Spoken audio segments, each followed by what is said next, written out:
Come on!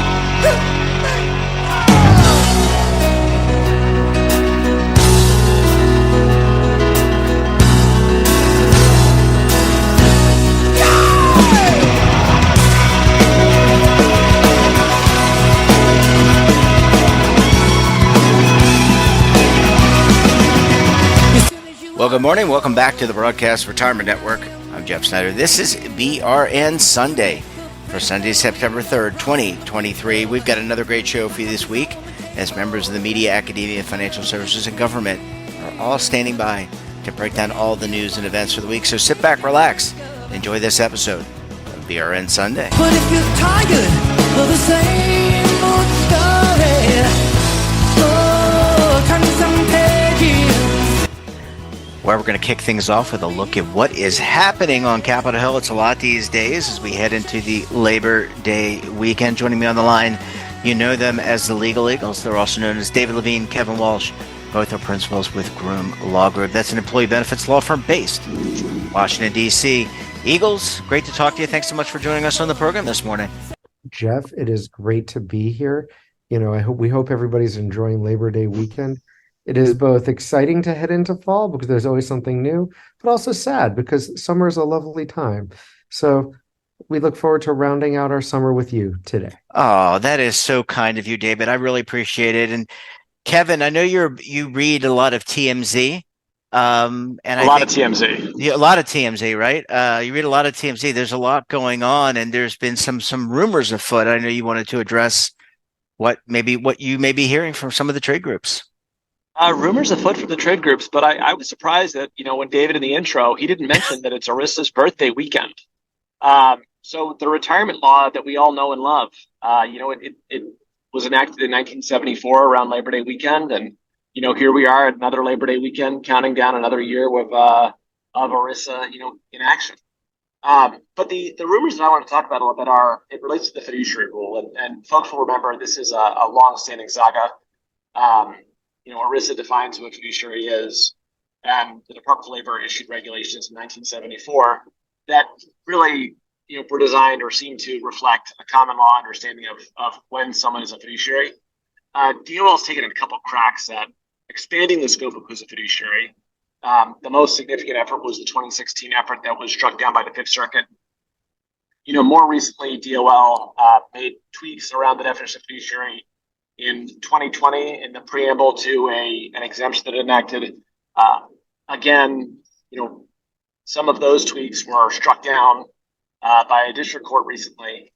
And it looks as though if the trade groups are to be believed, we could be, 1 month to 2 months away from seeing DOL take another bite at the apple of trying to expand the scope of who is an ERISA fiduciary.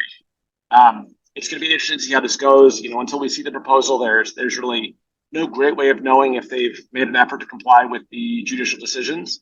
But it's going to be a challenge for them after they've released the proposal, because I would suspect that folks will really dig in to see how any amended definition comports and complies with, kind of the myriad of decisions we've gotten in the past 6 years that really seem to suggest that in order to be a fiduciary, one has to be in a relationship of trust and confidence, and that have suggested that, at least some sales activity doesn't meet that threshold. But, enough about rumors. David, is there any concrete guidance or anything you want to expand on? Sure, and I would love to expand on that. Although I have to add one comment on Kevin's section, I feel like this gives us a great chance once this comes out to actually do our classic how a bill becomes a law section again, where we talk about what happens towards the end of a presidential administration in case there's a change and the timelines involved. But that'll be, your deep thought for Labor Day weekend here.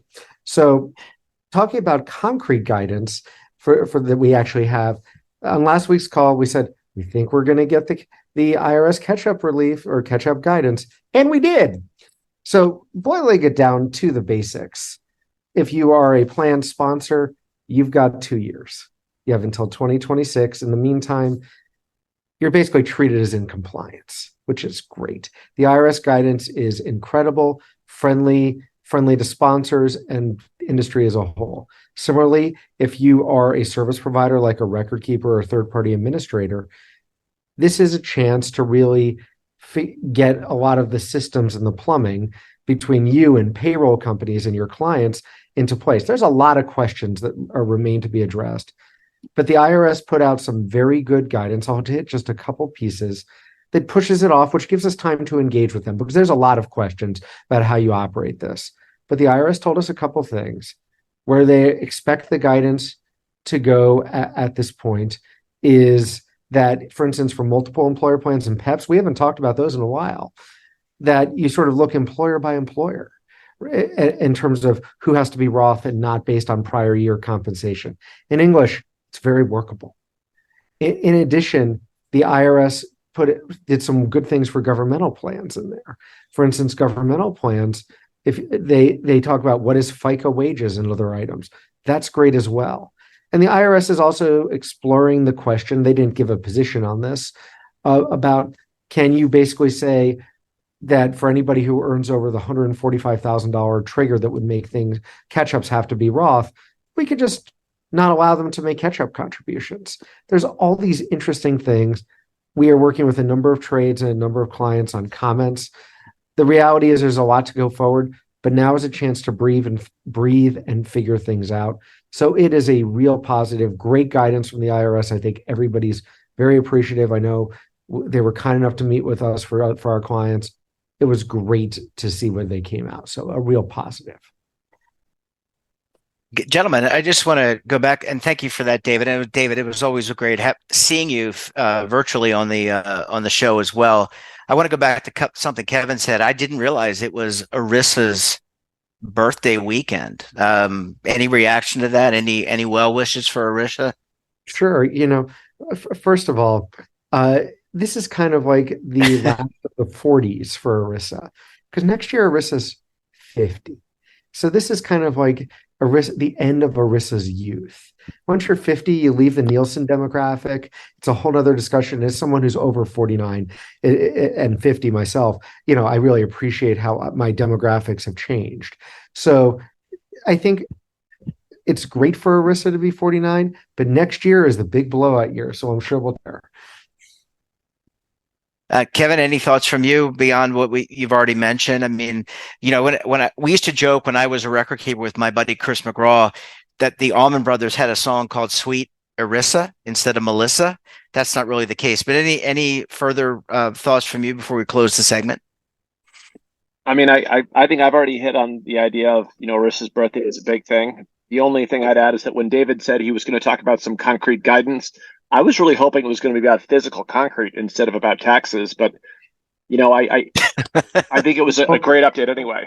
Well, Jeff, if you'll indulge me for 30 seconds, let's talk. Of course. Let's talk about concrete. What's the best mix on rebar? I think we should get out of here. Our discussion. I think that should be our discussion next week. So I'll leave it at that and wish everybody a happy holiday week. Yeah. Well, gentlemen, thank you. Gentlemen, thank you so much. And look, both these gentlemen, they're so smart when it comes to ERISA and benefits, but they're also great at home improvement. We're going to tap into that next week. Gentlemen, enjoy your Labor Day weekend, and we look forward to having you back on the program again very soon. Thank you, Jeff, and thanks, listeners.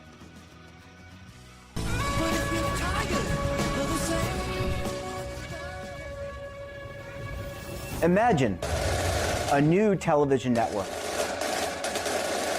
that will make you richer, healthier, and in control of your financial future.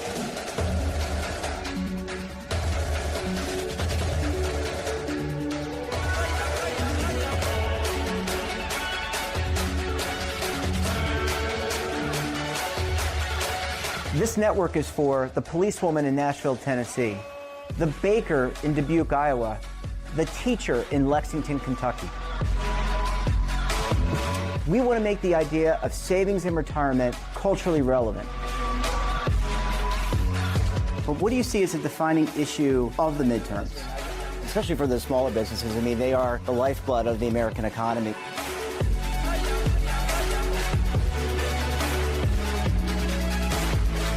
Featuring exclusive interviews, current affairs, and docuseries. 33 years old, you retired early. The philosophy is money only matters if it helps you live a life that you love. But you got to start thinking about retirement as soon as you get in. The Broadcast Retirement Network will drive very high engagement with premium partnerships. So this isn't retirement and savings for your parents or grandparents. This is for all Americans. And we're going to change the way you think about money.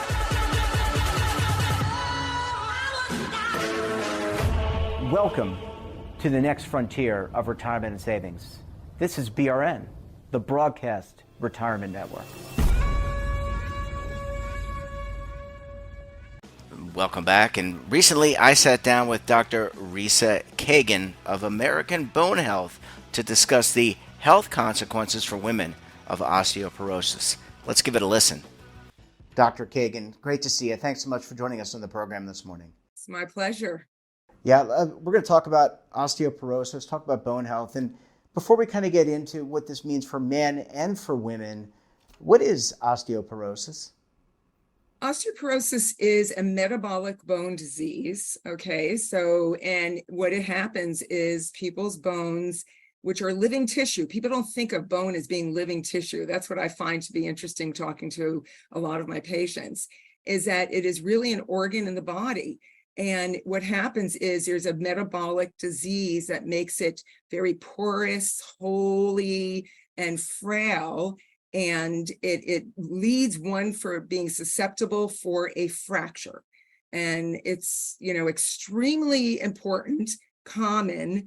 And the problem is that it's not like a sexy disease. It's not like people who think about heart disease and strokes and, breast cancer or cancer. But it is actually, there's more fractures from osteoporosis worldwide than heart attacks and strokes and cancer, and people just don't pay enough attention to it. And what age range, is there an age range, and does this affect men more than women? No, it affects women more than men because it has something to do with hormones.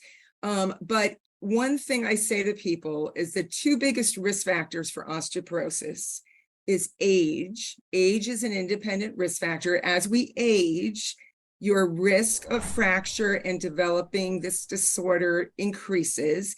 And genetics is another big one, which we can't modify. That's your genes. But there are many other modifiable risk factors. It is more common in women than men because of the fact that there is a definite interplay between hormones, estrogen specifically. And as women go through menopause, we've learned that even prior to that woman's final period where hormones start declining, women start losing bone mass.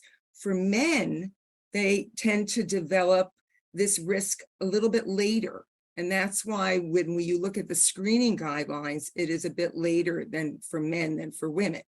And there's no question that it's more common in women than men, but it does exist in men as well. And you mentioned the screening guidelines. If I am a female, how do I determine if I have this, if I am going to be suffering from it? Well, we're very lucky now. Years and years ago, the only way people were diagnosed is if they fell and they fractured. Well, we now have a tool called a bone density. Some people, a DEXA machine, where the convention is to measure your spine and your hip. And in certain conditions, we do the forearm. And we now can predict who is at risk for fracture based on that bone density. We define osteoporosis in multiple ways, which a lot of people are not aware of.